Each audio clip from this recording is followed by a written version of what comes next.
Welcome to JBA News, October 11, 2025. For today's main feature, the earthquake activities happen in various prime cities in the country on different succeeding days. Cebu City on September 30, 2025, a magnitude 6.9 hits Bogo City, Cebu, affected 201,245 families as per National Disaster Risk Reduction and Management Council. The affected population were in 17 municipalities and 256 barangays. In situational report, a total of 8,818 persons were displaced, with some of them staying in evacuation centers. The reported deaths remain at 74 and these are for validation. The NDRRMC meanwhile said the injuries remain at 599 and none were reported missing. Meanwhile, magnitude 4.8 earthquake shook the coastal of Corimao, Ilocos Norte.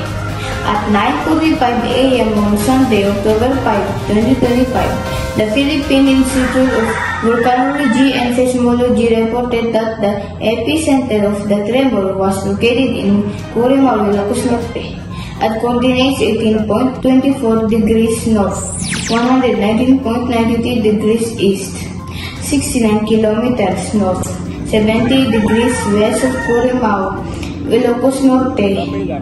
It was a depth of 17 kilometers. The quake was tectonic in origin and instrumental intensity was recorded in San Nicolas and the city of Lawag in Ilocos Norte, as well as in Ilocos Sur. These intensities indicate weak shaking typically felt only by few people under favorable conditions. Many mentioned that the shaking lasted only a few seconds and did not cause panic. Furthermore, at 9:43 a.m. Philippine Standard Time on October 10, 2025, Friday, a major earthquake with magnitude 7.4 rocked Davao, Oriental, and surrounding provinces. The earthquake has an offshore epicenter located 48 kilometers northeast of Manay.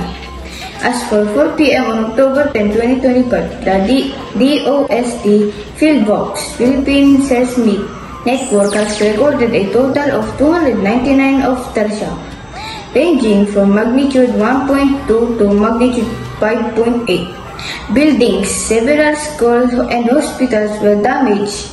Power supply was disrupted after the powerful tremors, which also prompted evacuation of coastal areas nearby due to a tsunami warning.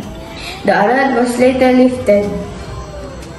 From JBVA Network, this is Jessica Basic Pearson of JBA News.